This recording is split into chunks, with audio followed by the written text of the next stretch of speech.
ಎಲ್ಲರಿಗೂ ನಮಸ್ತೆ. ನಾನು ಗಿರೀಶ್ ಮಠಣ್ಣವರ್.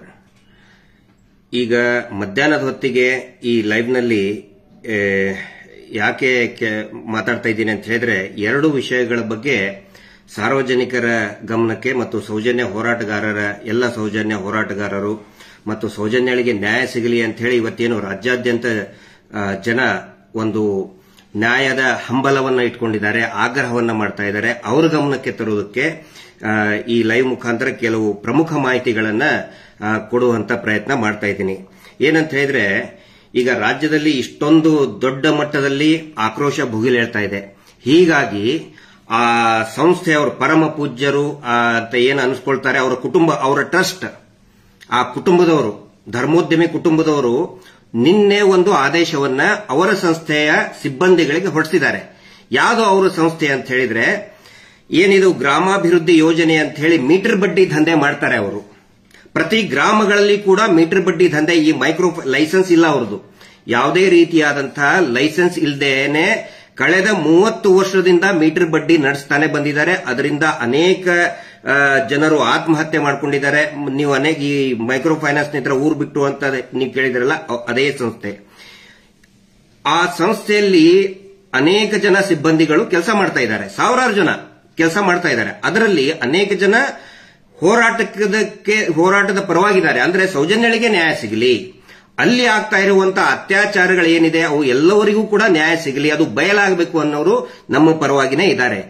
ಅದರಲ್ಲಿರತಕ್ಕಂತಹ ಒಬ್ಬ ಹಿರಿಯ ಸಿಬ್ಬಂದಿ ನನಗೆ ಮಾಹಿತಿಯನ್ನ ಯಥಾವತ್ತಾಗಿ, ನಾನು ಇಲ್ಲೇನು ಎಡಿಷನ್ ಮೈನಸ್ ಏನು ಮಾಡ್ತಾ ಇಲ್ಲ, ಅವರು ಒಂದು ಇದರಲ್ಲಿ ನನಗೆ ಬರೆದು ಕಳಿಸಿದ್ದಾರೆ. ಏನು ಇನ್ಸ್ಟ್ರಕ್ಷನ್ಸ್ ಬಂದಿದೆ ಹೋರಾಟವನ್ನು ಹತ್ತಿಕ್ಕೋದ್ರ ಸಲುವಾಗಿ, ಅವ್ರ ಭಾಷೆಯಲ್ಲಿ ಅದರ ಕ್ರೈಸಿಸ್ ಮ್ಯಾನೇಜ್ಮೆಂಟ್ ಅಂತ ಕರೀತಾರೆ. ನೀವು ದೊಡ್ಡ ದೊಡ್ಡ ಕಾರ್ಪೊರೇಟ್ ಕಂಪನಿಯಲ್ಲಿ ಈ ತರ ಏನಾದ್ರು ಆದ್ರೆ ಅಥವಾ ಶೇರ್ ಇದರಲ್ಲಿ ಇದನ್ನ ಅಂತಂದ್ರೆ ಒಂದು ಕ್ರೈಸಿಸ್ ಮ್ಯಾನೇಜ್ಮೆಂಟ್ ಅಂತ ಮಾಡ್ತಾರೆ. ಸೊ ಅವರು ಕ್ರೈಸಿಸ್ ಮ್ಯಾನೇಜ್ಮೆಂಟ್ ಮಾಡೋದಕ್ಕೆ ಏನು ಇನ್ಸ್ಟ್ರಕ್ಷನ್ಸ್ ಕೊಟ್ಟಿದ್ದಾರೆ ಸಿಬ್ಬಂದಿಗಳಿಗೆ, ಅದನ್ನ ನಿಮ್ ಮುಂದೆ ಅವರು ಬರೆದು ಕೊಟ್ಟಿದ್ದನ್ನೇ ಆಸ್ ಇಟ್ ಈಸ್ ಹೇಳ್ತಾ ಇದ್ದೀನಿ. ಎಷ್ಟು ಭಯಾನಕವಾಗಿದೆ ಅವರ ಷಡ್ಯಂತ್ರ ಅರ್ಥ ಮಾಡ್ಕೊಳ್ಳಿ. ಗ್ರಾಮಾಭಿವೃದ್ಧಿ ಯೋಜನೆಯ ಎಲ್ಲಾ ಯೋಜನಾಧಿಕಾರಿಗಳಿಗೆ ಎಫ್ಎಸ್ ಅಂದ್ರೆ ಅವ್ರದ್ದು ಫೀಲ್ಡ್ ಆಫೀಸರ್, ಅವರು ಫೀಲ್ಡ್ ಸೂಪರ್ವೈಸರ್. ಆನಂತರ ಸೇವಾ ಪ್ರತಿನಿಧಿ ಎಸ್ಪಿ ಅಂತ ಕರೀತಾರೆ, ಜನಗಳು ಎಸ್ಪಿ ಅಂತಾರೆ, ಪೊಲೀಸ್ ತಿಳ್ಕೊಳ್ಳಿ ಅಂತ ಆ ರೀತಿ ಮಾಡಿದ್ದಾರೆ.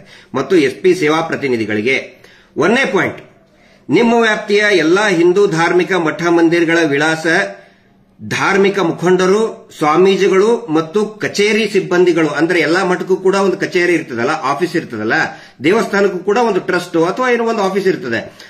ಆ ಕಚೇರಿ ಸಿಬ್ಬಂದಿಗಳ ದೂರವಾಣಿ ಮೊಬೈಲ್ ಸಂಖ್ಯೆಯನ್ನು ಪಡೆದು ತುರ್ತಾಗಿ ಮುಖ್ಯ ಕಾರ್ಯಾಲಯ ಯೋಜನೆ ಧರ್ಮಸ್ಥಳಕ್ಕೆ ಕಳಿಸುವುದು. ಅಂದ್ರೆ ನಿಮ್ಮ ಏರಿಯಾದೊಳಗೆ ಯಾರ್ಯಾರು ಹಿಂದೂ ಧಾರ್ಮಿಕ ಮುಖಂಡರಿದ್ದಾರೆ ಅವ್ರ ನಂಬರ್ ತಗೊಳ್ಳಿ, ಮತ್ತೆ ನಿಮ್ಮ ಏರಿಯಾದಲ್ಲಿ ಯಾವ್ದಾವ್ದು ಮಠಗಳಿದೆ, ಸಣ್ಣದೋ ದೊಡ್ಡದೋ ವಾಟ್ ಎವರ್, ಮಠದ್ದು ನಂಬರ್ಗಳನ್ನು ತಗೊಳ್ಳಿ, ಅಲ್ಲಿ ಸ್ವಾಮೀಜಿಗಳ ನಂಬರ್ ತಗೊಳ್ಳಿ, ಮತ್ತು ಅಲ್ಲಿಯ ವಿಳಾಸವನ್ನ ತಗೊಂಡು ನಮ್ಮ ಮುಖ್ಯ ಕಾರ್ಯಾಲಯಕ್ಕೆ, ಯೋಜನೆಯ ಮುಖ್ಯ ಕಾರ್ಯಾಲಯ ಅಂತ ಹೇಳಿದ್ರೆ ಅದು ಇರುವುದು ಧರ್ಮಸ್ಥಳದಲ್ಲಿ, ಅಲ್ಲಿ ತುರ್ತಾಗಿ ಕಳಿಸುವುದು 1ನೇದ್ದು. 2ನೇ ಇನ್ಸ್ಟ್ರಕ್ಷನ್ಸ್ ಏನಂತ ಹೇಳಿದ್ರೆ, ನಿಮ್ಮ ಕಾರ್ಯವ್ಯಾಪ್ತಿಯಲ್ಲಿಯ, ಅಂದ್ರೆ ಇವ್ರೇನೇನು ಇವ್ರ ಸಿಬ್ಬಂದಿಗಳ ಕಾರ್ಯವ್ಯಾಪ್ತಿ ಇದೆಯಲ್ಲ, ಅಲ್ಲಿ ನಿಮ್ಮ ವ್ಯಾಪ್ತಿಯಲ್ಲಿಯ ಹಿಂದೂ ಮುಖಂಡರ ಜೊತೆಗೆ ಆ ಮಠ ಹಾಗೂ ಮಂದಿರಗಳಿಗೆ ಕನಿಷ್ಠ 10 ಜನ ವಿತಿನ್ ಬ್ರಾಕೆಟ್ನಲ್ಲಿ, ಅಂದ್ರೆ ನೀವು 10 ಜನ ಹೋಗಿ ಅಲ್ಲಿ ತೆರಳಿ ಅಲ್ಲಿಯ ಸ್ವಾಮೀಜಿಗಳಿಗೆ ಖಾವಂದರನ್ನು ಬೆಂಬಲಿಸುವಂತೆ ಮನವರಿಕೆ ಮಾಡುವುದು. ಅಂದ್ರೆ ಇಲ್ಲಿ ಹೋರಾಟಕ್ಕೆ ಕೊಡಬೇಡ್ರಿ, ಖಾವಂದರಿಗೆ, ಇವರು ಟ್ರಸ್ಟ್, ಇವರು ಏನು ಬಿರುದಾಂಕಿತ ಇದಾರಲ್ಲ ಅವ್ರನ್ನ ಬೆಂಬಲಿಸಿ ಅಂತ ನೀವು 10 ಜನ ಹಿಂದೂ ಮುಖಂಡರನ್ನ ಕರ್ಕೊಂಡು ಹೋಗಿ ಈ ಬೆಂಬಲಿಸಿ ಅಂತ. ಇದ್ರ ಅರ್ಥ ಏನಂತ ಹೇಳಿದ್ರೆ, ನಮ್ಮ ಒಳಗಡೆ ನಾವು ಜಗಳಾಡ್ಕೊಂತಿರ್ಬೇಕಿಲ್ಲಿ. ಅವ್ರು ಏನ್ ಹೇಳಕ್ ಕೊಟ್ಟಿದ್ದಾರೆ, ಇನ್ನು ಫೋನಲ್ಲಿ ಹೇಳಿದ್ದಾರೆ, ಇದು ಬರೀ ಅವ್ರು ಕಳಿಸದಂತ ಇನ್ಸ್ಟ್ರಕ್ಷನ್. ಫೋನಲ್ಲಿ ಏನ್ ಹೇಳಿದ್ದಾರೆ, ಅವ್ರು ಹೇಳಬೇಕಂತೆ, ಹೋಗಿ 10 ಜನ ಹಿಂದೂ ಮುಖಂಡರು ಹೋಗಿ ಮಠದ ಸ್ವಾಮೀಜಿಗಳಿಗೆ ಹೋಗಿ ಹೇಳಬೇಕಂತೆ, ಅಲ್ಲಿರ್ತಕ್ಕಂಥ ಗುರುಗಳಿಗೆ ಹೇಳಬೇಕಂತೆ, ನೋಡಿ ಇದು ಮುಸ್ಲಿಮರು ಮಾಡ್ತಾ ಇರೋ ಷಡ್ಯಂತ್ರ, ನೀವು ಅವ್ರ ವಿರುದ್ಧ ಹೇಳಿಕೆ ಕೊಡಿ. ಈಗ ನನ್ನ ವಿರುದ್ಧ ಹೇಳಿಕೆ ಕೊಡಬೇಕು, ಸಮೀರ್ ವಿರುದ್ಧ ಹಿಂದೂ ಎಲ್ಲರೂ ಕೂಡ ಎದ್ದು ಮಾತಾಡಬೇಕು, ಮತ್ತೆ ಮುಖ್ಯವಾಗಿ ಮಹೇಶ್ ಶೆಟ್ಟರ್ ವಿರುದ್ಧ ಮಾತಾಡಬೇಕು. ಅಂದ್ರೆ ನಮ್ಮ ಒಳಗಡೆ ಕಚ್ಚಾಡಬೇಕು, ಇಷ್ಟೇ ಅದ್ರದ್ದು ಇದನ್ನಿದು. 3ನೇ ಪಾಯಿಂಟ್, ಇದುವರೆಗೆ ಧರ್ಮಸ್ಥಳ ಯೋಜನೆ ಟ್ರಸ್ಟ್ ನಿಂದ ಎಷ್ಟು ಮಠ ಮಂದಿರಗಳಿಗೆ ಧನ ಸಹಾಯ ನೀಡಿದೆ, ಅಂದ್ರೆ ಇವು ಸಹಾಯ ಮಾಡಿದಾರಂತೆ, ಕೊಟ್ಟಿದ್ದಾರೆ 50,000, 10,000, 1 ಲಕ್ಷ. ಇದುವರೆಗೆ ಧರ್ಮಸ್ಥಳ ಯೋಜನೆ ಟ್ರಸ್ಟ್ ನಿಂದ ಎಷ್ಟು ಮಠ ಮಂದಿರಗಳಿಗೆ ಧನ ಸಹಾಯ ನೀಡಿದೆ ಎನ್ನುವುದನ್ನು ಪಟ್ಟಿ ಮಾಡಬೇಕೀಗ. ಎಷ್ಟು ದುಡ್ಡು ಕೊಟ್ಟಿವೆ ಅಂತ ಹೇಳಿ ಮಾಡಿ ಪರಮ ಪೂಜ್ಯರಿಗೆ ಬೆಂಬಲಿಸಲೇಬೇಕು ಎಂದು ಒತ್ತಾಯಿಸುವುದು. ಗೊತ್ತಾಯ್ತಾ ಯಾಕೆ ದುಡ್ಡು ಕೊಡ್ತಾ ಇದ್ದಾರೆ ನಿಮಗೆ? ಯಾಕೆ ಮಂದಿರಗಳಿಗೆ ನಾವು ನೋಡ್ರಿ, ನಾವು ದೇವಸ್ಥಾನಕ್ಕೆ ಇಷ್ಟು ಕೊಟ್ವಿ, ದಕ್ಷಿಣ ಕನ್ನಡ ಜಿಲ್ಲೆಯಲ್ಲಿ ಬ್ರಹ್ಮ ಕಳಶಕ್ಕೆ ನಾವು ಇಷ್ಟು ದುಡ್ಡು ಕೊಟ್ವಿ, ನಾವು ಅದಕ್ಕೆ ಇಷ್ಟು ದುಡ್ಡು ಕೊಟ್ವಿ, ಯಾಕೆ ಕೊಟ್ರು ಅಂತ ದಯವಿಟ್ಟು ಈಗ ಅರ್ಥ ಮಾಡ್ಕೊಳ್ಳಿ. ಯಾರ್ಯಾರಿಗೆ ಇವ್ರು ದುಡ್ಡು ಕೊಟ್ಟಾರಲ್ಲ ಅವರು ಇವರಿಗೆ ಬೆಂಬಲಿಸಲೇಬೇಕು ಅಂತ ಒತ್ತಾಯ ಮಾಡ್ಬೇಕಂತೆ. ವ್ಯಾಪಾರ ಅಲ್ವಾ ಇದು? ಆಮೇಲೆ ಸಹಾಯ ಮಾಡಿದಾರಂತೆ. ಹೇಳೋದೇನು ನಾವು ದಾನ ಧರ್ಮ ಮಾಡ್ತೀವಿ ಅಂತೇಳಿ, ಈಗ ಹೇಳೋದು ಸಹಾಯ. ಎಲ್ಲರ ಸಲುವಾಗಿ ಸಹಾಯ ಮಾಡಿದ್ದಾರೆ, ಅರ್ಥ ಮಾಡ್ಕೊಳ್ಳಿ. ಆನಂತರ ಆ ಕಚೇರಿಗಳ ವ್ಯವಸ್ಥಾಪಕರು ಅಂದ್ರೆ ಮ್ಯಾನೇಜರ್ ಖಜಾಂಚಿಗಳ ಮೊಬೈಲ್ ಸಂಖ್ಯೆ, ದೂರವಾಣಿ ಸಂಖ್ಯೆಗಳನ್ನು ರವಾನಿಸತಕ್ಕದ್ದು. ಯಾಕೆ ಬೇಕಪ್ಪ ನಿಮಗೆ? ಅದು ಆ ದೇವಸ್ಥಾನದ್ದು ಏನು ಮ್ಯಾನೇಜರ್ದು, ಖಜಾಂಚಿದು, ಟ್ರಸ್ಟಿ ಇದ್ದೇ ಇರ್ತಾರೆ. ಅಂದ್ರೆ ಏನು ಖಜಾಂಚಿ ಇದ್ದೇ ಇರ್ತಾರೆ, ಟ್ರೆಜರರ್. ಅವ್ರ ನಂಬರ್ ಯಾಕೆ ಬೇಕು? ಅವರು ಅಕೌಂಟೆಂಟ್ ನಂಬರ್ ಎದಕ್ಕೆ ಬೇಕು ನಿಮಗೆ? ಅರ್ಥ ಆಗೋರ್ಗೆ ಅರ್ಥ ಆಗತ್ತಿದು. ಇಷ್ಟು ಒಂದು 3 ಪಾಯಿಂಟ್ ನ ಆಮೇಲೆ ಗಂಭೀರ ಅಂತ ಹೇಳಿ, ಅಂದ್ರೆ ಇವರೆಲ್ಲದಕ್ಕೂ ಕೂಡ ಗಂಭೀರ ಅಂತ ಯಾಕೆ ಬರೀತಾರೆ ಅಂತ ಹೇಳಿ ಇಮಿಡಿಯೇಟ್ ಆಗಿ ಇದನ್ನ ರೆಸ್ಪಾಂಡ್ ಮಾಡ್ಬೇಕಂತ ಹೇಳಿ, ತುರ್ತಾಗಿ ಮಾಡ್ಬೇಕಂತ ಹೇಳಿ. ಈ ಶತಮೂರ್ಖರಿಗೆ ಒಂದು ಗೊತ್ತಿಲ್ಲ. ಯಾವತ್ತಿಗೂ ಕೂಡ ನಮ್ಮ ರಾಜ್ಯದ ಅಥವಾ ದೇಶದ ಯಾವುದೇ ಮಠಮಾನ್ಯಗಳು ಅತ್ಯಾಚಾರದಂತಹ ಪ್ರಕರಣ ಬಂದಾಗ ಅತ್ಯಾಚಾರಿಗಳ ಪರವಾಗಿ ನಿಂತಹ ಒಂದೇ ಒಂದು ಉದಾಹರಣೆ ಇಲ್ಲ. ಸ್ವಾಭಿಮಾನಿ ಸಂಸ್ಥೆಗಳು ಅವು. ಇವ್ರು ಹಂಗೆ ಅಲ್ಲಿ ಇರುವಂತಹ ಮಠ ಮಾನ್ಯಗಳು ಎಲ್ಲರೂ ಕೂಡ ಸಾಧಕರಿದ್ದಾರೆ, ಸನ್ಯಾಸಿಗಳಿದ್ದಾರೆ, ಸಂತರಿದ್ದಾರೆ, ತಪಸ್ವಿಗಳಿದ್ದಾರೆ, ವೈಯಕ್ತಿಕ ಜೀವನವನ್ನ ತ್ಯಾಗ ಮಾಡಿದವರಿದ್ದಾರೆ. ಅವ್ರು ಯಾರು ಕೂಡ ಇಂಥ ಆಮಿಷಕ್ಕೆ ಬಗ್ಗುವುದೇ ಇಲ್ಲ ಅನ್ನುವ ಒಂದು ಸತ್ಯ ಈ ಮುಠಾಳ ಧರ್ಮದ ವ್ಯಾಪಾರಿಗಳಿಗೆ, ಮಂಜುನಾಥ ಸ್ವಾಮಿಯ ವ್ಯಾಪಾರಿಗಳಿಗೆ, ಇಷ್ಟು ವರ್ಷ ಮಂಜುನಾಥ ಸ್ವಾಮಿಯನ್ನು ಮುಂದಿಟ್ಕೊಂಡು ವ್ಯಾಪಾರ ಮಾಡ್ತಾನೆ ಬಂದ್ರು. ಮತ್ತೆ ಇದೇ ಧರ್ಮೋದ್ಯಮಿಗಳು, ಇದೇ ರಾಜ್ಯಸಭಾ ಸದಸ್ಯರು ಏನ್ ಹೇಳಿದ್ರು ಅನೇಕ ವರ್ಷಗಳ ಹಿಂದೆ, ಎಲ್ಲಾ ರಾಜಕಾರಣಿಗಳಿಗೆ ಒಂದು ಆಫರ್ ಏನ್ ಕೊಟ್ಟಿದ್ರು ಅಂತ ಹೇಳಿದ್ರೆ, ನೋಡಿ ನೀವು ಮಠದಲ್ಲಿ ಯಾಕೆ ದುಡ್ಡು ಕೊಡ್ತೀರಿ, ಯಾಕೆ ಸ್ವಾಮೀಜಿಗಳಿಗೆ ದುಡ್ಡು ಕೊಡ್ತೀರಿ, ಅದೇ ದುಡ್ಡು ನಮ್ಮಲ್ಲಿ ಈ ಮೀಟರ್ ಬಡ್ಡಿ ದಂಧೆ ಮಾಡ್ತೀವಲ್ಲ, ಈ ನಮ್ದು ಗ್ರಾಮಾಭಿವೃದ್ಧಿ ಯೋಜನೆಯಲ್ಲಿ ಹಾಕಿ ನಿಮಗೆ ಒಂದು 2-5% ಬಡ್ಡಿ ಮೇಲೆ ಕೊಡ್ತೇವೆ ಅಂದಿದ್ದಕ್ಕೆ ಯಾರು ಕೂಡ ಇವತ್ತು ಮಠಮಾನ್ಯಗಳಿಗೆ ದುಡ್ಡು ಕೊಡ್ತಾ ಇಲ್ಲ. ಎಲ್ಲರೂ ಕೂಡ ಬಡ್ಡಿ ದಂಧೆ ಮಾಡೋದಕ್ಕೆ ಇವ್ರಿಗೆ ಹಾಕ್ತಾ ಇದ್ದಾರೆ. ಈಗ ಹೇಳ್ತಾ ಇದ್ದಾರೆ ನಮ್ಮ ಸಹಾಯಕ್ಕೆ ಬನ್ನಿ, ಕಾವಂದರಿಗೆ ನಮ್ಗೆ ಏನೋ ಬೆಂಬಲಿಸಿ. ಅಂದ್ರೆ ನಾವೇ ಕಚ್ಚಾಡ್ಬೇಕಿಷ್ಟೇ, ನಾವೇ ಕಚ್ಚಾಡ್ಕೊಂತ ಹೋಗ್ಬೇಕು. ಆದ್ರೆ ಒಂದು ಗೊತ್ತಿರಲಿ, ನಾನು ಕೂಡ ಮಠದ ಆಶ್ರಯದಲ್ಲಿ ಬೆಳೆದವನು. ನಾನು ಏನಾದ್ರೂ ಇಷ್ಟು ಜ್ಞಾನ ಬಂದಿದೆ ಅಂತ ಹೇಳಿದ್ರೆ ಒಂದು ಮಧ್ಯಮ ವರ್ಗದಲ್ಲಿ ಇದ್ದಂತವನು, ಕೆಳ ಮಧ್ಯಮ ವರ್ಗದ ಬಂದಂತವನು. ನಾನು ಇಷ್ಟು ಮೇಲೆ ಬಂದಿದ್ದೀನಿ ಅಂತ ಹೇಳಿದ್ರೆ, ನಮ್ಮ ಪರಿವಾರ, ನಮ್ಮ ತಮ್ಮನು ಕೂಡ ಮೇಲೆ ಬಂದಿದ್ದಾನೆ ಅಂತ ಹೇಳಿದ್ರೆ, ನಮ್ಮ ಅಣ್ಣನು ಕೂಡ ಮೇಲೆ ಬಂದಿದ್ದಾನೆ. ನಾವೆಲ್ಲರೂ ಕೂಡ ಮಠದ ಆಶ್ರಯಗಳಲ್ಲಿ ಬಂದಂತವ್ರು, ನಾವು ಓದದಂತವ್ರು, ನಮಗ್ ಗೊತ್ತಿದೆ. ಯಾರು ಕೂಡ ಈ ಆಮಿಷಕ್ಕೆ ಬಲಿಯಾಗುವುದಿಲ್ಲ. ಈ ಪ್ರಯೋಗವನ್ನ ಈಗ ಯಾರು ಹೊಸಬರಿಗೆ ಈಗ ಸ್ಟಾರ್ಟ್ ಮಾಡ್ತಾರೆ, ಆಲ್ರೆಡಿ ಸ್ಟಾರ್ಟ್ ಮಾಡಿದ್ದಾರೆ ಅವರು. ಬೇರೆ ಮಠ ಸ್ವಾಮೀಜಿಗಳಿಗೆ ಹೋಗೋದು ನೋಡಿ, ಇವ್ರು ಸುಳ್ಳು ಹೇಳ್ತಾ ಇದ್ದಾರೆ, ಹಂಗೆ ಹಿಂಗೆ ಅಂತ ಹೇಳಿ. ಈ ಪ್ರಯೋಗವನ್ನ ಅವರೆಲ್ಲರ ಗಮನಕ್ಕೂ ನಾನು ತರಕ್ಕೆ ಇಚ್ಛೆ ಪಡ್ತೀನಿ.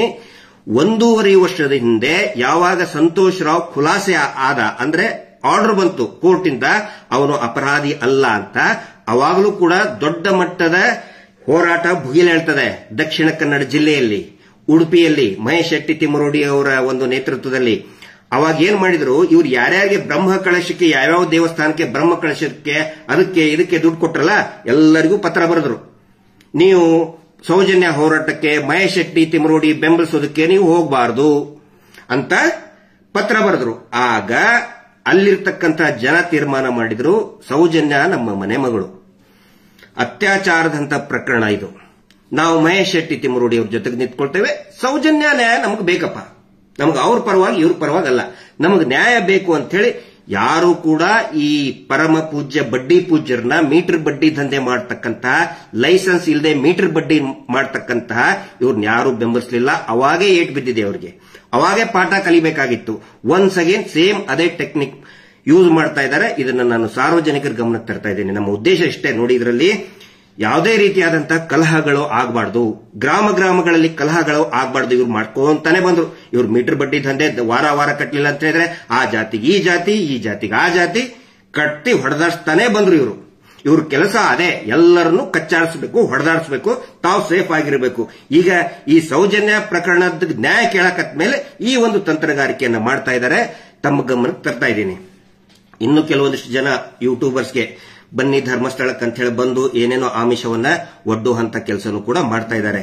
ಮಹೇಶ್ ಶೆಟ್ಟಿ ತಿಮ್ಮರೋಡಿ ಏನು ರೌಡಿ ಶೀಟರ್ ಅಂತೆ ಆದಂತೆ, ಆಮೇಲೆ ನಾನೇನೋ ಎಷ್ಟೋ ಆಸ್ತಿ ಮಾಡ್ಕೊಂಡಿದ್ದೀನಂತೆ, ಬಾಂಬ್ ಬಿಟ್ಟವನಂತೆ, ಬೇಕಾದನ್ನು ಹೇಳಿ ಅವರು.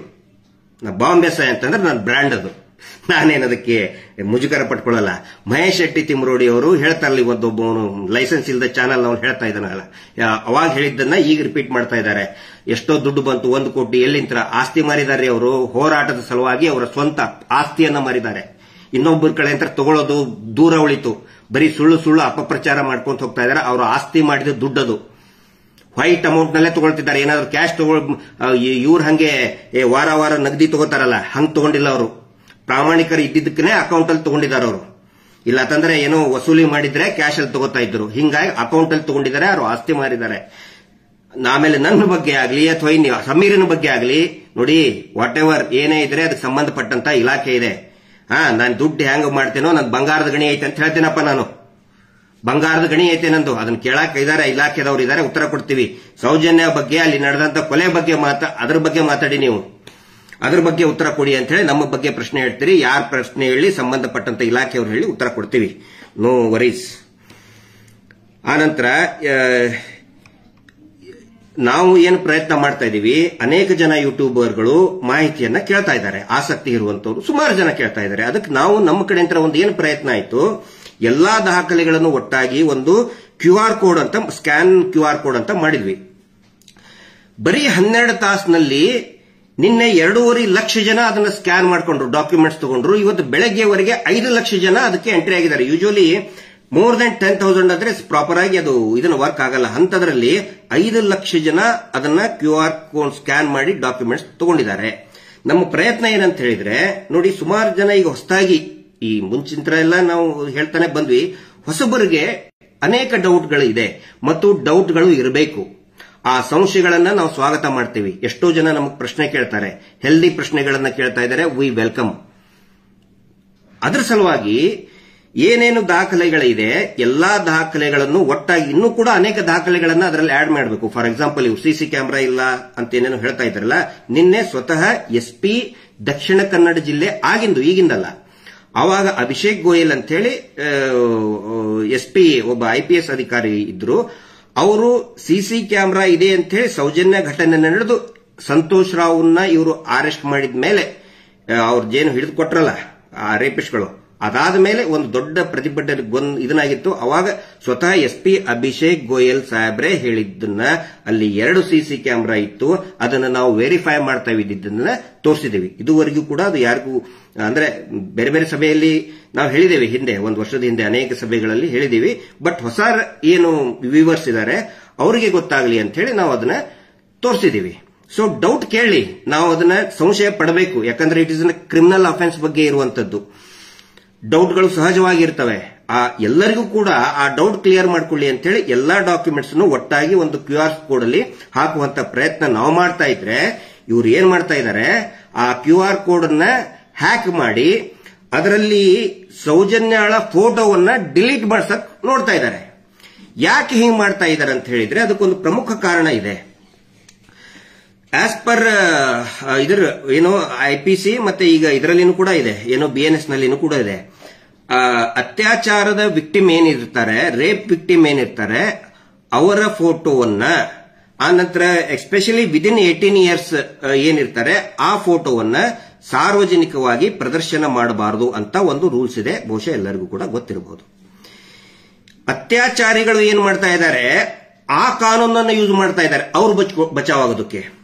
ಇದಕ್ಕೆ ಆಸ್ ಅ ರೆಮಿಡಿ 1 ವರ್ಷದ ಹಿಂದೆನೆ ಸೌಜನ್ಯಾಳ ತಾಯಿ ಕುಸುಮಾವತಿಯವರು ಮತ್ತು ಅವರ ತಂದೆ, ಆಗ ಜೀವಂತ ಇದ್ದಂತ ಅವರ ತಂದೆ ಚಂದಪ್ಪ ಗೌಡ್ರು ಇಬ್ಬರೂ ಸೇರಿ ಒಂದು ಅಫಿಡವಿಟ್ ಅನ್ನ ಕೊಟ್ಟಿದ್ದಾರೆ. ಏನು ಅಂತ ಹೇಳಿದ್ರೆ, ನೋಡಿ, ನನ್ನ ಮಗಳ ನ್ಯಾಯಕ್ಕೋಸ್ಕರ ನನ್ನ ಮಗಳ ಭಾವಚಿತ್ರ ಯಾರು ಬೇಕಾದರೂ ಉಪಯೋಗ, ಹೆಸರು, ಫೋಟೋಗಳನ್ನ ಮತ್ತು ವಿಡಿಯೋಗಳನ್ನ, ಆ ಟೈಮ್ನಲ್ಲಿ ವಿಡಿಯೋ ಮಾಡಿ ಡೆಡ್ ಬಾಡಿ ಅದನ್ನ ಯಾರು ಬೇಕಾದರೂ ಕೂಡ ಉಪಯೋಗ ಮಾಡ್ಕೋಬಹುದು ಅಂತ ಅಫಿಡಾವಿಟ್ ಕೊಟ್ಟಿದ್ದಾರೆ. ಇದು ಎಲ್ಲರ ಗಮನಕ್ಕಿರಲಿ. ಇವ್ರೇನ್ ಮಾಡ್ತಾ ಇದ್ದಾರೆ, ಮಿಸ್ಟರ್ ಪರಮ ಪಟ್ಟಿ ಪೂಜ್ಯರ ನಿಜವಾದ ಅತ್ಯಾಚಾರಿ ಕುಟುಂಬದವ್ರು ಏನ್ ಮಾಡ್ತಾ ಇದ್ದಾರೆ, ಆ ಕಾನೂನನ್ನ ಅವರು ಉಪಯೋಗಿಸಿಕೊಂಡು ಅವರು ಹೆದರ್ಕೊಂಡು ಬಚಾವಾಗೋದಕ್ಕೆ ಆದೇಶವನ್ನ ಎಲ್ಲಾ ತಾಲೂಕಾಧಿಕಾರಿಗಳಿಗೆ, ಕಾರ್ಪೊರೇಷನ್ಗೆ ನೋಡಿ ಪೋಸ್ಟರ್ ಹಾಕ್ತಾ ಇದ್ದಾರೆ. ಇವರು ಇದು ಕಾನೂನಿದೆ, ಅತ್ಯಾಚಾರದ ವಿಕ್ಟಿಮ್ನು ಅದರ ಫೋಟೋ ಹಾಕಬಾರ್ದು ಅಂತೇಳಿ ಅವರು ಅದನ್ನು ದುರ್ಬಳಕೆ ಮಾಡ್ತಾ ಇದ್ದಾರೆ. ಬಟ್ ಅದಕ್ಕೆ ಪ್ರತಿಯಾಗಿ ಕುಸುಮಾವತಿ ಅವರು ಆ ಅಫಿಡೇವಿಟ್ ಕೊಟ್ಟಿದ್ದಾರೆ. ಎದರ ಬೇಸ್ ಮೇಲೆ ಅಂತ ಹೇಳಿದ್ರೆ, ನಿರ್ಭಯ ಹೋರಾಟ ನಡಿಬೇಕಾದ್ರೆ ಏನಾಯ್ತು, ಅವಾಗಲೂ ಕೂಡ ಈ ಪ್ರಶ್ನೆ ಬಂತು. ಅವಾಗ ನಿರ್ಭಯಾಳ ತಾಯಿ ಬಹಳ ಒಂದು ಇದನ್ನ ಸ್ಟೇಟ್ಮೆಂಟ್ ಕೊಟ್ಟರು, ಬೋಲ್ಡ್ ಆಗಿ ಒಂದು ಸ್ಟೇಟ್ಮೆಂಟ್ ಕೊಟ್ಟರು. ನೋಡಿ, ಅವಳು ನನ್ನ ಮಗಳು, ನನ್ನ ಮಗಳ ಕ್ಯಾರೆಕ್ಟರ್ ಹೆಂಗ್ ಅಂತ ನನಗೆ ಗೊತ್ತಿದೆ. ಯಾಕಂದ್ರೆ ಅವಾಗಲೂ ಕೂಡ ಆ ನಿರ್ಭಯ ಕ್ಯಾರೆಕ್ಟರ್ನ ಹಾಳು ಮಾಡೋಕ್ ಬಹಳಷ್ಟು ಪ್ರಯತ್ನ ಮಾಡಿದ್ರು. ಈ ಅತ್ಯಾಚಾರಿಗಳ ಪರವಾಗಿದ್ದಂತ ಅಡ್ವೊಕೇಟ್ ಎಲ್ಲರೂ ಬಹಳ ಕೆಟ್ಟದಾಗಿ ಮಾತಾಡಿದ್ರು. ಆವಾಗ ನಿರ್ಭಯಾಳ ತಾಯಿ ಆಶಾದೇವಿ ಸಿಂಗ್ ಕೋರ್ಟ್ಗೆ ಬಂದು ಒಂದು ಬೋಲ್ಡ್ ಸ್ಟೇಟ್ಮೆಂಟ್ ಕೊಟ್ಟರು. ಮೀಡಿಯಾ ಮುಂದನೂ ಕೂಡ ಕೊಟ್ಟರು. ನೋಡಿ, ನನ್ನ ಮಗಳ ಹೆಸರು ಜ್ಯೋತಿ ಸಿಂಗ್, ನನಗೆ ಯಾವುದೇ ಅಳುಕು ಇಲ್ಲ, ಅವಳು ಧೈರ್ಯವಾಗಿ ಪರಿಸ್ಥಿತಿಯನ್ನ ಎದುರಿಸಿದಾಳೆ, ಅತ್ಯಾಚಾರಿಗಳನ್ನ ಎದುರಿಸಿದಾಳೆ. ಸಾವಿನ ಹಾಸಿಗೆಯಲ್ಲಿ ಇದ್ದಾಗಲೂ ಕೂಡ ಅಮ್ಮ ಆ ಅತ್ಯಾಚಾರಿಗಳಿಗೆ ಸುಮ್ಮನೆ ಬಿಡಬೇಡಿ, ಅವರಿಗೆ ಶಿಕ್ಷೆ ಆಗಲೇಬೇಕು ಅಂತ ಹೇಳಿದಾಳೆ. ನನ್ನ ಮಗಳ ಹೆಸರು ಜ್ಯೋತಿ ಸಿಂಗ್ ಅಂತ ಧೈರ್ಯವಾಗಿ ಹೇಳಿದ್ದಾರೆ ಆಶಾದೇವಿ ಅವರು. ಅದರ ಬೇಸಿಸ್ ಮೇಲೆನೆ ಸೌಜನ್ಯ ತಾಯಿನೂ ಕೂಡ ಅಫಿಡೇವಿಟ್ ಕೊಟ್ಟಿದ್ದಾರೆ. ಇದು ಎಲ್ರಿಗೂ ಕೂಡ ಗಮನಕ್ಕಿರಲಿ. ಪೊಲೀಸರೀಗ ಹೈಕೋರ್ಟ್ ಆಗೈತೆ, ಹೆಸರೆತ್ತು ಸೌಜನ್ಯ ಹೋರಾಟನೇ ಮಾಡಬಾರ್ದು ಅಂತೇಳಿ ಸುಳ್ಳು ಇವರ ಒಂದಿಷ್ಟು ಲಾಯರ್ಗಳ ಪೊಲೀಸರಿಗೆ ಕಳಿಸ್ಕೊಡ್ತಾ ಇದ್ದಾರೆ. ಆ ಆದೇಶದಲ್ಲಿ ಸೌಜನ್ಯ ಹೋರಾಟ ಮಾಡಬಾರ್ದು ಅಂತ ಎಲ್ಲೂ ಇಲ್ಲ. ಅದರಲ್ಲಿ ಇರೋದು ಈ ಕುಟುಂಬಕ್ಕೆ ಇವ್ರು ಹೇಳಿರೋದು. ಅದನ್ನು ನಾವು ಚಾಲೆಂಜ್ ಮಾಡ್ತೇವೆ. ವೆರಿ ಶಾರ್ಟ್ಲಿ ನಮಗೆ ರಿಸಲ್ಟ್ ಬರ್ತದೆ. ಲೀಗಲ್ ಬ್ಯಾಟಲ್ ಬಗ್ಗೆ ನಾನು ಬಹಿರಂಗವಾಗಿ ಮಾತಾಡಲ್ಲ. ಆ ಆದೇಶದಲ್ಲಿ ಸೌಜನ್ಯ ಹೋರಾಟ ಮಾಡಬೇಕಾದ್ರೆ ಯಾರು ಕೂಡ ಈ ಭಯಂಕರ ಅಗದಿ ಏನು ವಿಶ್ವವಿಖ್ಯಾತ ಕುಟುಂಬದ ಹೆಸರು ತಗೋಬೇಡಿ, ಅವರಿಗೆ ಬೈಬೇಡಿ ಅಂತ ಹೇಳಿದೆ. ಇಷ್ಟೇ ಇರೋದು. ಹಿಂಗಾಗಿ ಯಾರು ಬೇಕಾದರೂ ನ್ಯಾಯಕ್ಕೆ ಆಗ್ರಹಿಸಿ ಧರ್ಮಸ್ಥಳದಲ್ಲಿ ಒಂದು ಪುಣ್ಯಕ್ಷೇತ್ರ, ಶ್ರೀ ಕ್ಷೇತ್ರ, ಪವಿತ್ರ ಕ್ಷೇತ್ರದ ಅಂಗಳದಲ್ಲಿ ನಡೆದಂತಹ, ಅಲ್ಲಿರುವಂತಹ ಆ ಮಾನವರಿಂದ ನಡೆದಂತಹ ಕುಕೃತ್ಯಕ್ಕೆ ನ್ಯಾಯ ಸಿಗಬೇಕು, ತನಿಖೆ ಆಗಬೇಕು ಅಂತ ಹೇಳಿ ಯಾರು ಬೇಕಾದರೂ ಪ್ರತಿಭಟನೆ ಮಾಡಬಹುದು, ಆಗ್ರಹ ಮಾಡಬಹುದು. ಹೀಗಾಗಿ ನಾನು ವಿನಂತಿ ಮಾಡ್ಕೊಳ್ತೇನೆ ಎಲ್ಲರಿಗೂ ಕೂಡ. ಇವತ್ತು ಅನೇಕ ಜನ ಯುವಕರು ಸಜೆಷನ್ ಕೊಡ್ತಾ ಇದ್ದಾರೆ. ತುಂಬಾ ಬ್ಯೂಟಿಫುಲ್, ವೆರಿ ಕ್ರಿಯೇಟಿವ್ ಸಜೆಷನ್ ಕೊಡ್ತಾ ಇದ್ದಾರೆ ಯುವಕರು. ಇನ್ಸ್ಟಾಗ್ರಾಮ್ ನಲ್ಲಿ ನಾವು ನೋಡ್ತಾ ಇದ್ದೇವೆ, ಗಮನಿಸ್ತಾ ಇದ್ದೇವೆ. ಖಂಡಿತ ಒಂದು ಕ್ರಿಯೇಟಿವ್ ಆಗಿ ನೋಡಿ, ಸಾಯಂಕಾಲ ಒಂದು ಕ್ಯಾಂಡಲ್ ಲೈಟ್ ಮಾರ್ಚ್ ಮಾಡಿ. ಯಾರು ಕೂಡ ನಮಗಿಲ್ಲ ಅನ್ನಲ್ಲ, ಮೌನವಾಗಿ ಮಾರ್ಚ್ ಮಾಡಿ. ಜಸ್ಟಿಸ್ ಫಾರ್ ಸೌಜನ್ಯ, ಅಥವಾ ಅಲ್ಲಿ ಧರ್ಮಸ್ಥಳದಲ್ಲಿ ನ್ಯಾಯ ಸಿಗಲಿ, ಅಲ್ಲಿ ಅತ್ಯಾಚಾರಗಳು ಏನು ನಡೆದಿದ್ದೇವೆ ಅದರದ್ದು ಒಂದು ತನಿಖೆ ಆಗಲಿ ಅಂಥೇಳಿ ನೀವೇ ಒಂದು ಮಾರ್ಚ್ ಮಾಡಿ, ಒಂದು ಕ್ಯಾಂಡಲ್ ಲೈಟ್ ಮಾರ್ಚ್ ಅನ್ನ ಇಮಿಡಿಯೇಟ್ ಆಗಿ ಸ್ಟಾರ್ಟ್ ಮಾಡಿ. ಇವತ್ತು ಸಾವಿರಾರು ಜನ ನಮಗೇನು ಫೋನ್ ಮಾಡ್ತಾ ಇದ್ದಾರೆ, ಬೆಂಗಳೂರಿನಲ್ಲಿ ಒಂದು ಪ್ರತಿಭಟನೆ ಆಗಲೇಬೇಕು ಅಂತ ಹೇಳಿ. ಅದ್ರ ತಕ್ಕಂಗೆ ಜನನೇ ತೀರ್ಮಾನ ತಗೊಳ್ತಾರೆ. ಜನ ತೀರ್ಮಾನ ತಗೋಬೇಕಾಗತ್ತೆ. ಜನ ಯಾವ ರೀತಿ ಹೇಳ್ತಾರೆ ಆ ರೀತಿ ವ್ಯವಸ್ಥೆಗಳು ಆಗ್ತವೆ. ನಾನು ಕೊನೆಯದಾಗಿ ಇನ್ನೂ ಒಂದು ಹೇಳೋದು, ಈಗ ಯೂಟ್ಯೂಬರ್ಗಳಿಗೆ ನಾನು ವಿನಂತಿ ಮಾಡ್ಕೊಳ್ತಾ ಇದ್ದೇನೆ. ಇಷ್ಟೊಂದು ದೊಡ್ಡ ಮಟ್ಟದಲ್ಲಿ ಆಗಿದೆ, ಸಮೀರ್ಗೆ ದೊಡ್ಡ ಮಟ್ಟದ ಒಂದು ಬೆಂಬಲ ಸಿಕ್ಕಿದೆ ಅಂತ ಹೇಳಿದ್ರೆ that is because of YouTubers. ಆದ್ರೆ ಈಗೇನಾಗುತ್ತೆ, ನನಗೆ ಎಲ್ಲರಿಗೂ ಕೂಡ ನನಗೆ ಅಂದ್ರೆ ಇಂಡಿವಿಜುವಲ್ ಆಗಿ ಅವರವ್ರ ಮನೆ ಹತ್ರ ಹೋಗಿ ಅಥವಾ ಸ್ಟುಡಿಯೋಕ್ಕೆ ಹೋಗಿ ಭೇಟಿ ಆಗೋದಕ್ಕೆ ಆಗ್ತಾ ಇಲ್ಲ. ಸಾಧ್ಯ ಆದಷ್ಟು ನಾನು ಅವ್ರಿಗೆ ಅಟೆಂಡ್ ಮಾಡ್ತಾ ಇದ್ದೀನಿ, ರೀಚ್ ಆಗ್ತಾ ಇದ್ದೀನಿ.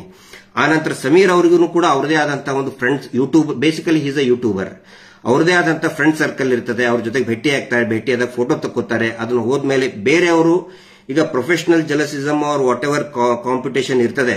ಹಿಂಗಾಗಿ ನಿಮ್ಮ ಪ್ರೊಫೆಷನಲ್ ಇದನ್ಗೋಸ್ಕರ ಈ ಹೋರಾಟಕ್ಕೆ ಯಾವುದೇ ರೀತಿಯಾದಂತಹ ಧಕ್ಕೆ ಬರಲಾರ್ದಂಗೆ ನೋಡಿ. ಆನಂತರ ಇದು ನನ್ನ ವ್ಯಕ್ತಿಯ ಒಬ್ಬನ ಸುತ್ತಲೂ ಸುತ್ತುದು ಬೇಡ. ಇಲ್ಲಿ Girish Mattannavar is not important. Mahesh Shetty Timarodi ಅವರು ಒಳ್ಳೆ ಫೌಂಡೇಶನ್ ಹಾಕಿದ್ದಾರೆ.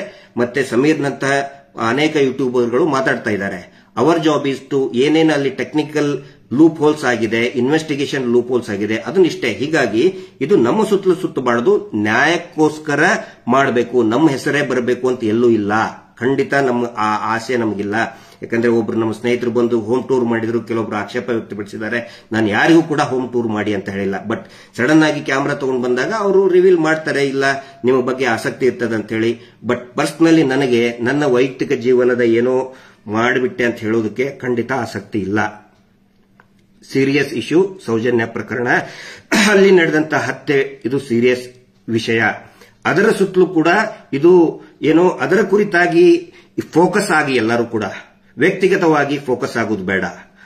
ಸಮೀರ್ ಅವರು ಕೂಡ ನೋಡಿ, is a very practical person, very humble person. ಅಹಂಕಾರದ ಒಂದೇ ಒಂದಿಷ್ಟು ಪ್ರಚಾರ ಸಿಕ್ತು ಅಂತ ಹೇಳಿ ಒಂದೇ ಒಂದು ಕೂದಲೆಷ್ಟು ಅಹಂಕಾರವನ್ನ ನಾನು ಸಮೀರ್ ಅವರಲ್ಲಿಯೂ ನೋಡಿಲ್ಲ, ಆನಂತರ ಮಹೇಶ್ ಶೆಟ್ಟಿ ತಿಮ್ಮರೋಡಿ ಅವರಲ್ಲಿಯೂ ಕೂಡ ನಾನು ನೋಡಿಲ್ಲ. ಈ ಹೋರಾಟದ ಒಂದು ವಿಶೇಷತೆ ಅಂತ ಹೇಳಿದ್ರೆ ಅಹಂಕಾರಕ್ಕೆ ಇಲ್ಲಿ ಅವಕಾಶ ಇಲ್ಲ. ಯಾರು ಅಹಂಕಾರ ನಾನೇ ನಾನೇ ನಾನೇ ಅಂತ ಹೇಳ್ತಾರೆ, ಅವ್ರಿಗಿಲ್ಲಿ ಅವ್ರು ಆಟೋಮೆಟಿಕ್ ಆಗಿ ಅವರೇ ಹೋಗ್ಬಿಡ್ತಾರೆ. ಸೊ ಇಷ್ಟು ನಾನು ಹೇಳಬೇಕಾಗಿತ್ತು. ಎಲ್ಲರೂ ಕೂಡ ಹೋರಾಟದ ಮೇಲೆ ಫೋಕಸ್ ಮಾಡಿ, ನ್ಯಾಯಕ್ಕೋಸ್ಕರ ಫೋಕಸ್ ಮಾಡಿ, ನಾಟ್ ಆನ್ ನಮ್ಮಂತಹ ಇಂಡಿವಿಜುವಲ್. ನಮ್ಮಂತವ್ರು ಸಾವಿರಾರು ಜನ ಇದ್ದಾರೆ, ನಾನಿಲ್ಲ ಅಂದ್ರೆ ನನ್ನಂತ 1000 ಜನ ಹುಟ್ಟಿಸುವಂತ ಕೆಪಾಸಿಟಿ ಆ ಸೌಜನ್ಯ ಶಕ್ತಿಗಿದೆ, ಮಂಜುನಾಥ ಸ್ವಾಮಿಗಿದೆ. ಸೊ ಎಲ್ಲರೂ ಕೂಡ ಹೋರಾಟದ ಬಗ್ಗೆ ನ್ಯಾಯದ ಕುರಿತಾಗಿ ಫೋಕಸ್ ಮಾಡಿ ಅಂತ ಹೇಳ್ತಾ, ನಿನ್ನೆ ಒಬ್ರು ಹೇಳಿದ್ರು ನನಗೆ, ಈ ಕಲಿಯುಗದಲ್ಲಿ ದೇವರು ಬರೋದು, ಈ ಒಂದೊಂದು ಯುಗದಲ್ಲಿ ಈಗ ಕೃಷ್ಣನ ಅವತಾರದಲ್ಲಿ ದೇವರು ಪ್ರತ್ಯಕ್ಷ ಆದರಂತೆ, ಆನಂತರ ರಾಮನ ಅವತಾರದಲ್ಲಿ ಪ್ರತ್ಯಕ್ಷರಾದರಂತೆ. ಆದರೆ ಈ ಯುಗದಲ್ಲಿ ದೇವರು ಪ್ರತ್ಯಕ್ಷ ಆಗೋದು ಜನಸಾಮಾನ್ಯರ ರೂಪದಲ್ಲಿ. He comes in the form of a common man. ಈಗ ಜನ ಎದ್ದಾಗಿದೆ. ಪ್ರತಿಯೊಬ್ಬ ಇದೇನು ಮಾಸ್ ಇದೆಯಲ್ಲ, ಜನಸಾಮಾನ್ಯರ ಸಮೂಹ ಇದೆಯಲ್ಲ, ಸುನಾಮಿ ತರ ಬರ್ತಾ ಇದೆಯಲ್ಲ, ಅದೇ ದೇವರ ಸ್ವರೂಪ. ನೀವು ಹಿಂದೂಗಳು ಹಿಂದೂಗಳಾಗಿನೇ ತಿಳ್ಕೊಳ್ಳಿ, ಮುಸಲ್ಮಾನರು ಮುಸಲ್ಮಾನ್ ರೀತಿಯಲ್ಲಿನೇ ತಿಳ್ಕೊಳ್ಳಿ, ಕ್ರಿಶ್ಚಿಯನ್ರು ಕ್ರಿಶ್ಚಿಯನ್ ರೀತಿಯಲ್ಲಿನೇ ಯೇಸು ಅಂತ ಬಂದ ಅಂತಾನೆ ತಿಳ್ಕೊಳ್ಳಿ. ಸೊ ಧರ್ಮದ ಭೇದ ಭಾವ ಬೇಡ. ದೇವರು ಬರೋದು in the form of a common man, ಸಾಮಾನ್ಯ ವ್ಯಕ್ತಿಯ ರೂಪದಲ್ಲಿ ಬಂದಾಗಿದೆ. ಹಿಂಗಾಗಿ ಇವರು ಏನೇನೋ ಅಗಳನ್ನ ಈಗ ಹೇಳಿದ್ನಲ್ಲ, ಅಲ್ಲಿ ಹೋಗಿ ನಮ್ಮ ವಿರುದ್ಧ ಸ್ಟೇಟ್ಮೆಂಟ್ ಕೊಡಿ, ಆ ಧರ್ಮದವರು ಆ ಧರ್ಮಕ್ಕೆ ಹೋಗಿ ಸ್ಟೇಟ್ಮೆಂಟ್ ಕೊಡಿ, ಅವು ಯಾವ ಕುತಂತ್ರಗಳು ಕೂಡ ನಡೆಯೋದಿಲ್ಲ ಅಂತ ಒಂದು ಮಾತು ಹೇಳ್ತಾ, ಎಲ್ಲರೂ ಕೂಡ ಇದೇ ರೀತಿಯಾದಂತಹ ಒಂದು ಪ್ರಯತ್ನದಿಂದ ಸೌಜನ್ಯಾಳಿಗೆ ಮತ್ತು ಅಲ್ಲಿ ನಡೆದಂತ ಎಲ್ಲರಿಗೂ ಕೂಡ, ಎಲ್ಲ ಆತ್ಮಗಳಿಗೂ ಒಂದು ಶಾಂತಿ ಸಿಗಲಿ, ನ್ಯಾಯ ಸಿಗಲಿ ಅಂತ ಹೇಳ್ತಾ ಈ ಲೈವ್ ಅನ್ನು ಮುಗಿಸ್ತಾ ಇದ್ದೇನೆ. Justice for Sowjanya. ನಮಸ್ತೆ.